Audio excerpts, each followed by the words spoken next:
जय हिंद साथियों। आप सभी का हमारे ज्ञानस्थली कोचिंग क्लासेस में बहुत बहुत स्वागत है। हम पिछली क्लास में आपको पढ़ा रहे थे क्या, भारत के भौतिक प्रदेश, ठीक है।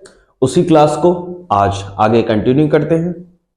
चलो, तो हमने कल आपको बताया क्या था कि भारत के भौतिक प्रदेश में कि पठार कितने प्रतिशत हैं, पहाड़ी कितने प्रतिशत हैं, पर्वत कितने प्रतिशत हैं, मैदान कितने प्रतिशत हैं, ठीक है। भारत के क्षेत्रफल में ये कितने प्रतिशत है ना। और हमने उनका टोटल भी बता दिया था कि वो पूरे 100% ये पढ़ रहे हैं जो जो चीजें हैं भारत के क्षेत्रफल में, ठीक है। उसी वीडियो को आज मैं कंटिन्यू करता हूं आगे। तो हमने वहां छोड़ा था कि हिमालय की उत्पत्ति हुई कैसे है। तो कुछ विद्वान कहते हैं कि ऐसे हुई है, कुछ विद्वान कहते हैं ऐसे हुई है। तो कौन से विद्वान हैं, क्या कहते हैं, आओ आगे देखते हैं, ठीक है। इससे पहले आप लोगों से निवेदन है कि हमारा ज्ञानस्थली कोचिंग क्लासेस को सब्सक्राइब करें, शेयर करें, और अगर अच्छा लगता है तो कमेंट करें, अगर और अच्छा लगता है तो शेयर करें और लाइक करें, ठीक है। बहुत बहुत धन्यवाद। चलो आगे आ जाओ, हम लोग कहां थे वहीं पहुंचते हैं, ठीक है। यहां तक हमने क्लियर कर दिया था।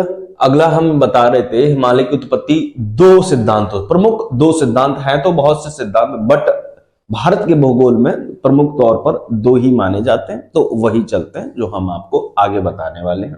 क्या है देखते हैं। पहला सिद्धांत है कोबर का भूसन्नति सिद्धांत। पहला है सिद्धांत कोबर का भूसन्नति सिद्धांत और दूसरा है प्लेट विवर्तनिकी सिद्धांत, ठीक है। एक कोबर व्यक्ति हैं, वो भूसन्नति सिद्धांत या तैतीस सागर सिद्धांत के बारे में हिमालय की उत्पत्ति को बताते हैं। और दूसरा प्लेट विवर्तनिकी सिद्धांत, मतलब प्लेटों का तितर वितर होने से हिमालय की उत्पत्ति हुई है, ये कहने का, ठीक है। तो हम एक एक करके दोनों को आज कंप्लीट करेंगे, ठीक है। बहुत अच्छे समझेंगे, क्वेश्चन आते हैं यहां से, तो इसलिए मैंने आपको पहले ही बता दिया कि क्वेश्चन बनेगा बनेगा बनेगा। चलो अगला क्या है, कोबर का भूसन्नति सिद्धांत। कोबर का भूसन्नति सिद्धांत। कोबर ने भूसन्नति के पर्वतों का पालना कहा है। कोबर ने भूसन्नति को पर्वतों का क्या कहा है, पालना कहा है। तो पूछ सकता है भूसन्नति का पालना किसने कहा है, तो कोबर ने। कोबर एक व्यक्ति है, ठीक है, कोबर ने। चल अगला क्या है, भूसन्नति लंबे सकरे छिछले सागर को कहते हैं, ठीक है। भूसन्नति लंबे सकरे, देखो ये देखो, लंबा सकरा छिछले सागर को कहते हैं, ठीक है। इसी को भूसन्नति कहते हैं, भूसन्नति सागर, ठीक है ना। कोबर के अनुसार 7 करोड़ वर्ष पूर्व हिमालय के स्थान पर 33 भूसन्नति थी। कोबर कहते हैं कि आज जो हिमालय है ना, वो 7 करोड़ वर्ष पहले वो क्या था, एक 33 भूसन्नति था, 33 भूसन्नति था, ठीक है। ये कहते हैं कोबर, आज से 7 करोड़ वर्ष पहले ये कहते हैं कि क्या था, 33 भूसन्नति था, ठीक है। ये 33 भूसन्नति था। हिमालय की अवस्थिति ये ऐसे थी, मतलब ऐसे हिमालय की अवस्थिति नहीं थी, मतलब हिमालय जहां है वहां पहले 33 सागर था, 7 करोड़ वर्ष पहले, ये कहना चाहता है। जिसके उत्तर में क्या है, ये देखो, जिसके उत्तर में, ये उत्तर ऊपर वाला होगा, जिसके उत्तर में अंगारा लैंड, ये अंगारा लैंड है, जिसके उत्तर में क्या है, अंगारा लैंड, ठीक है। ये उत्तर दिशा, इसकी उत्तर दिशा यही तो होगी, अंगारा लैंड, तथा दक्षिण में गोंडवाना लैंड, दक्षिण नीचे दिशा होगी, दक्षिण में देखो गोंडवाना लैंड है, ये गोंडवाना लैंड, ठीक है। क्या कह रहा है, 33 सागर के उत्तर में गोंडवाना लैंड और 33 सागर के दक्षिण में, 33 सागर के उत्तर में अंगारा लैंड और तैतीस सागर के दक्षिण में गोंडवाना लैंड है, ठीक है, यही तो लिखा है, नामक एक अग्रभूमियां स्थित थी। ये अग्रभूमियां स्थित थी, अग्रभूमि मतलब अग्रदेश, वर्तमान में अगर माने तो अग्रदेश स्थित थे, ठीक है, इसको अपनी भाषा में बोले तो, ठीक है। ये कहते हैं कौन? कोबर जी।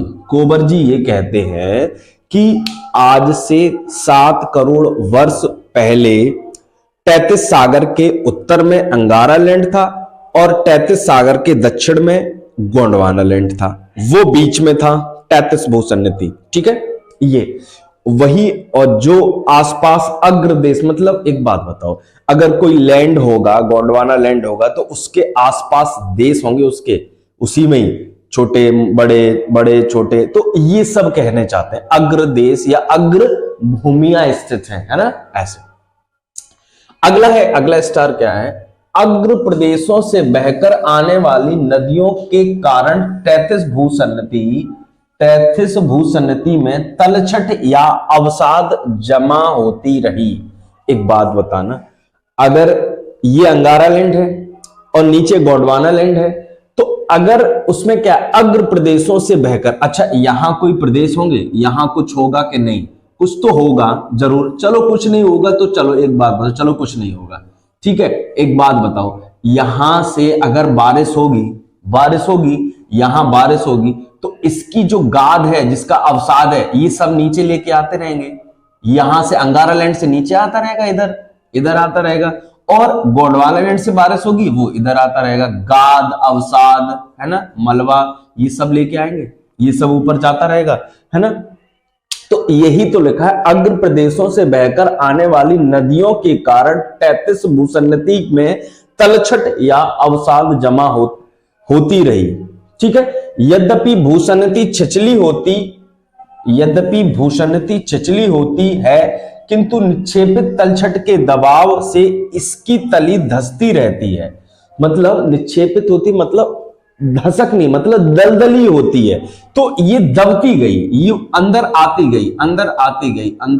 गई, है ना, तलछटी दलदली होती है। एक बात बताओ, दलदली होगी तो मलबा अंदर आता रहेगा कि नहीं?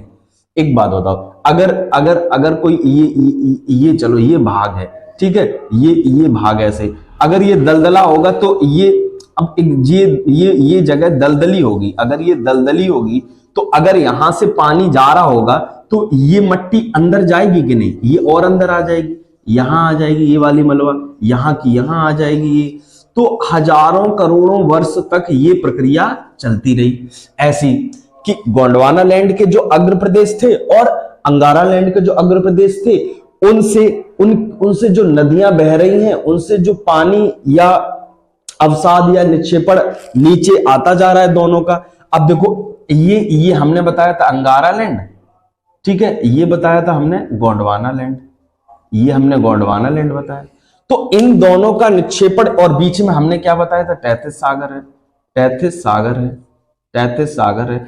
अब इन दोनों का पानी मलबा नीचे आता रहेगा, अंगारा लैंड से जो नदियां हैं उसका नीचे मलबा आता रहेगा और गोंडवाना लैंड के मलबा आता रहेगा, और एक क्या आगे लिखो, इसकी तली धंसती रहती, मतलब एक साथ दोनों तलियां, पानी आता रहेगा तो धंसती रहेंगी, ऐसे पास में आती रहेंगी। ये देख रहे हो इसकी डायग्राम, ये दूसरा इसका ये है, ये यहां तक पहुंच गए, ये मलबा आगे तक धंसता रह रहा है, मतलब तैतीस सागर कम होता जा रहा है, क्योंकि ये मलबा एक टाइम में नहीं होगा, बहुत सा समय लगेगा, हजार या करोड़ों वर्ष बाद की ये प्रक्रिया है, ठीक है।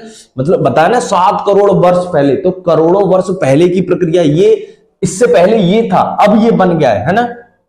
अब क्या है? तैतीस भूसन्नति की तली धंसने के परिणाम स्वरूप दोनों संलग्न अग्र भूमियों में दबाव जनित भू संचलन उत्पन्न हुआ। अब इन दोनों में भू संचलन मतलब, एक बात बताओ, अगर ये वाला अंगारा लैंड की जो भूमि है, ये गोंडवाना लैंड की भूमि है, और जब बीच में तैतीस सागर पड़ेगा, है ना, तो ये मलबा इकट्ठा होने लगा कि नहीं? ये तैतीस सागर कम होने लगा। एक टाइम ये देखो, तलछटों के वलन के कारण हिमालय पर्वत की उत्पत्ति हुई। एक बात बताओ, ये एक टाइम होता गया, ये बंद हो गया। मतलब क्या? तैतीस सागर जैसी जो एक चीज, तो ये मिला दोनों, ये लैंड अंगारा लैंड और तैतीस सागर जब एक टाइम हुआ तो ये दोनों मिले तो ये ऐसे हो गए। ये ये मतलब जब दो चीज मिलेंगी ना तो एक बीच का भाग उठ गया, तो यही यही क्या कहलाएगा, यही हिमालय कहलाया, यही हिमालय की उत्पत्ति कहलाई, यही हिमालय की उत्पत्ति कहलाई। मैंने आपको बताया कि अंगारा लैंड और तैतीस सागर, अंगारा लैंड और गोंडवाना लैंड के बीच में तैतीस सागर था, और दोनों मतलब अंगारा लैंड और गोंडवाना लैंड से जो नदियां निकली, अग्र प्रदेशों से जो नदियां निकली, उनका मलबा निक्षेपण नीचे आता रहा, किसमें, तैतीस सागर में।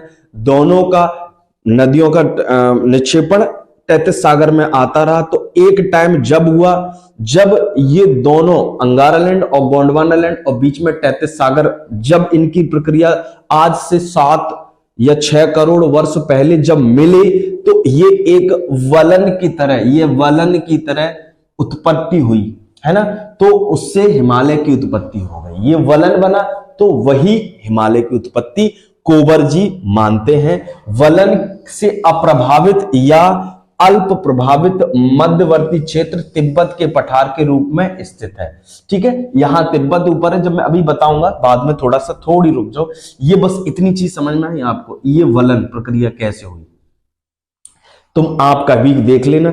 अब एक कभी घर में कर लेना, अगर देखना, एक बात बताना, ये एक बीच में पानी भर लेना, है ना, और इसको ऐसे दबा के रखना मिट्टी को, तो बीच का भाग है ना वो ऊपर उठ जाएगा। तो यही तो प्रक्रिया हुई है, अंगारा लैंड, गोंडवाना लैंड, है ना, यही हिमालय की उत्पत्ति हुई, ऐसे हुई है। ठीक है, ये कौन कहता है, ये कहते हैं कोबर जी, कोबर जी ये कहते हैं। ठीक है, हाँ, तिब्बत के पठार के रूप में स्थित है, मतलब ये चीन के ऊपर, चीन मतलब चीन वाला भाग, चीन कहता है तिब्बत में हमारा कब्जा है, वो वाला भाग तिब्बत के पठार के रूप में, यही हिमालय का कुछ भाग तिब्बत में, कुछ भाग पाकिस्तान में, कुछ भाग नेपाल में, कुछ भाग म्यांमार में। तो ये सब बताएंगे आगे, बस ये बताया कि ये यहां हुआ है। ठीक है, इतनी चीज समझ में आई। अगला है, देखो हमने कोबर के भूषणति सिद्धांत को अच्छे से बताया। क्या बताया, यही तो बताया कि एक अंगारा लैंड और गोंडवाना लैंड, बीच में तैतीस सागर था, और इन लैंडों से क्या निकलता रहा, नदियों से पानी आता रहा और निक्षेपण आता रहा। ये दोनों एक साथ होते रहे। एक टाइम हुआ हजारों या करोड़ों वर्ष पहले, तो ये दोनों मिले तो एक वलन की उत्पत्ति हुई या वलन बना, तो यही हिमालय कहलाता है। यही वलन जब मिल जाएंगे तो यह क्या कहलाएगा, हिमालय कहलाने लगा। यही हिमालय की उत्पत्ति हुई। ठीक है, इतनी चीज समझ में आई। अच्छा, इतनी चीज समझ में आई तो अच्छी बात है ना, और नहीं समझ में आई तो इसको एक बार और देख लेना, समझ में आ जाएगा। ठीक है, बहुत अच्छे से समझाया मैंने, एक बार कोशिश करना, समझ जाना चाहिए। ठीक है, इतनी चीज समझ में आ गई तो बहुत अच्छे। अगला है, ये मिटाल दे रहे हैं हम यहाँ। ठीक है, ये चीज बना लेना डायग्राम, ये लिखने के बाद ये डायग्राम जरूर बनाना, तभी समझ में आएगा। पूरा ये जो लिखा है ना वही डायग्राम में बना दिया था मैंने, बस, है ना, और डायग्राम से समझ में जल्दी आता है।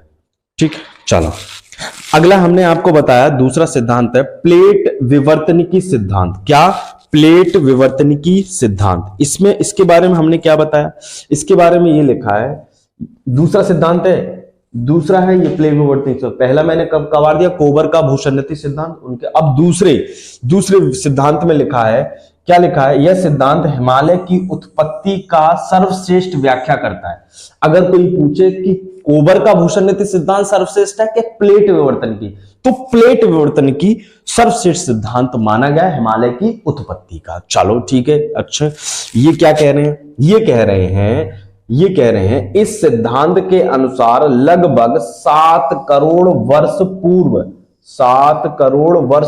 उत्तर में स्थित, अब देखो बना दे रहे, 7 करोड़ वर्ष पूर्व उत्तर में स्थित, 7 करोड़ वर्ष पूर्व उत्तर में स्थित,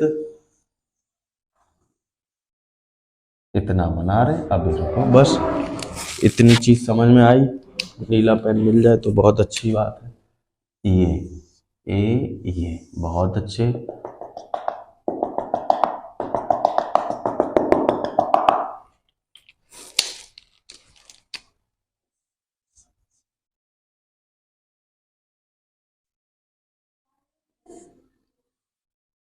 ठीक है, ये भारत की अवस्थिति है। ठीक है, हाँ हाँ, अब जो बोलते जाएगा उसी को लिखते जाएंगे। देखो, इस सिद्धांत के अनुसार लगभग 7 करोड़ वर्ष पूर्व उत्तर में स्थित, अब बताओ इसका उत्तर यही तो होगा भैया, यही तो होगा उत्तर में स्थित। ये उत्तर में स्थित क्या लिखा है देख लो, उत्तर में स्थित यूरेशियन प्लेट, उत्तर में स्थित यूरेशियन प्लेट, उत्तर में स्थित यूरेशियन प्लेट और भारतीय प्लेट पड़ने लगा एवं हिमालय का निर्माण, हिमालय और भारतीय प्लेट पड़ने लगा। मतलब उधर इधर दक्षिण में है भारतीय प्लेट, मतलब इसी को इंडियन प्लेट कहते हैं, भारतीय प्लेट या इंडियन प्लेट, इंडियन प्लेट। ठीक है, कहना क्या चाहता है, ये कहना चाहता है इस सिद्धांत के अनुसार लगभग 7 करोड़ वर्ष पूर्व उत्तर में स्थित यूरेशियन प्लेट की ओर भारतीय प्लेट, यूरेशियन प्लेट की ओर भारतीय प्लेट उत्तर व पूर्व दिशा। अब बताओ उत्तर व पूर्व दिशा, यहां ये और ये दिशा होगी, तो इस उत्तर और पूर्व दिशा क्या होगी भैया, यही तो होगी, ये उत्तर पूर्व दिशा यही तो है। ठीक है, तो ये इधर खिसकने लगा, ये इधर आने लगी, ये प्लेटें एक टाइम आके इधर आने लगी। ठीक है, ये भारतीय प्लेट ऊपर जाने लगी और बीच में हमने बनाया, बीच में क्या था, तैतीस सागर, बीच में तैतीस सागर था, बीच में तैतीस सागर था, वो तो हमने तब भी बताया था, तैतीस सागर बीच में था। ठीक है ना, है ना। तो ये एक टाइम ये आया, हजारों करोड़ों वर्ष बाद ये प्लेट ऊपर खिसकती गई, कब कहां, उत्तर पूर्व की तरफ, उत्तर पूर्व की तरफ खिसकती जाएगी। चलो ठीक है, अच्छी बात है, खिसकती जाएगी। तो एक टाइम क्या आएगा, ये दोनों प्लेटें, क्या लिखा है पहले पढ़ लो, तो उत्तर पूर्व दिशा गतिशील हुई, इन प्लेटों के अभिसरण से तैतीस सागर के अवसादों में वलन पड़ने लगा और हिमालय का निर्माण हुआ। अब अब ये क्या करे, इन प्लेटों के अभिसरण मतलब एक साथ इन प्लेटों के तितर वितर होने से, मतलब एक अभिसरण होता है, अपसरण होता है। जब प्लेट वाला चैप्टर कराएंगे ना तब समझ में आएगा प्लेट विवर्तन की, है ना।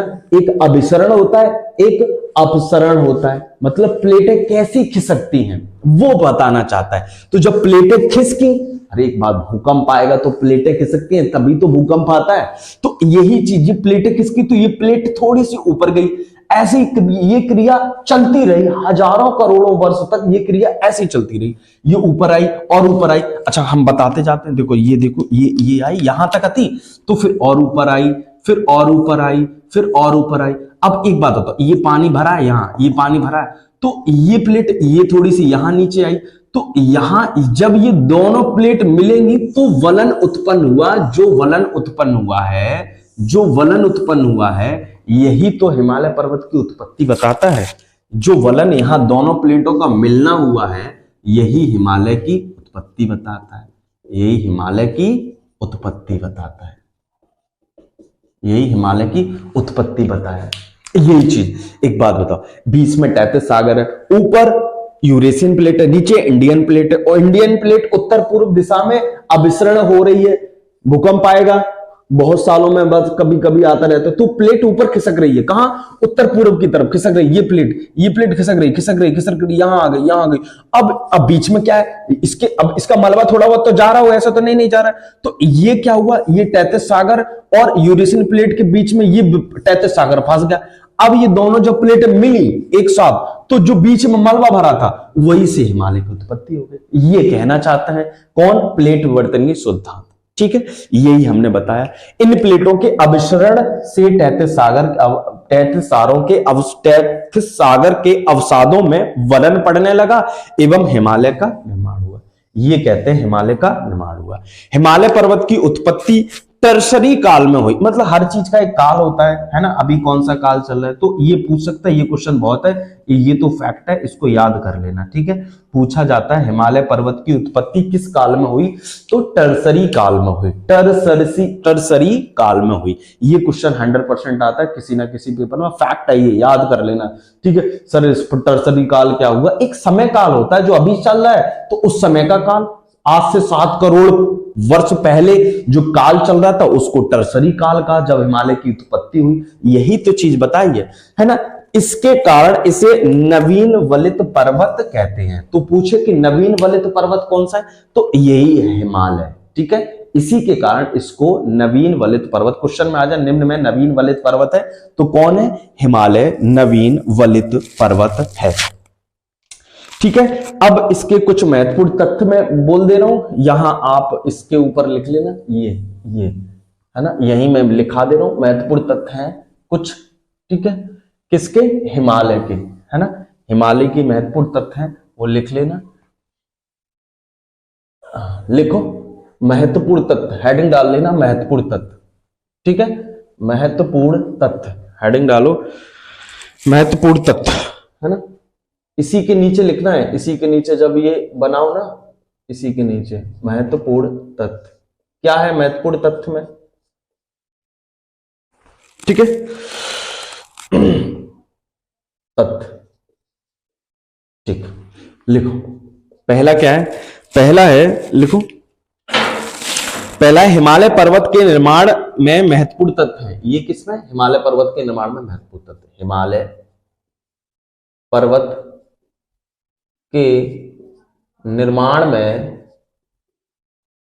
महत्वपूर्ण तथ्य है ये, ठीक है। हिमालय पर्वत के निर्माण में महत्वपूर्ण तथ्य, ठीक है। नंबर 1 लिखो, नंबर 1 क्या है, लिखो, हिमालय पर्वत कौमा वलित, हिमालय पर्वत, हिमालय पर्वत कौमा वलित, वलित कौमा नवीन मोड़दार, कौमा नवीन मोड़दार, comma comma folded mountain, comma folded mountain, folded mountain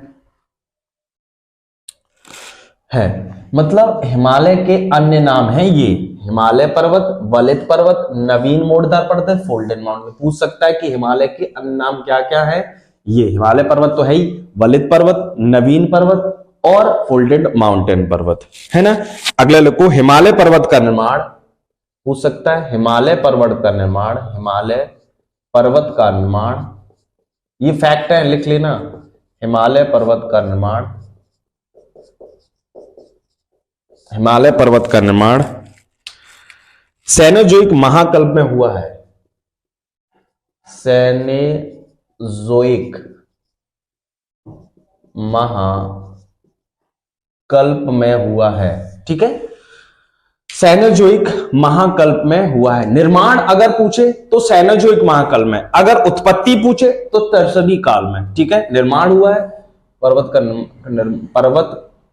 का निर्माण सेनोजोइक काल में। उत्पत्ति अगर पूछे, उत्पत्ति कब हुई, तो इसको कहते हैं टर्सरी काल में, इसको टर्सरी काल में। और अगला फैक्ट है हिमालय पर्वत, ये बहुत पूछता है, हिमालय पर्वत,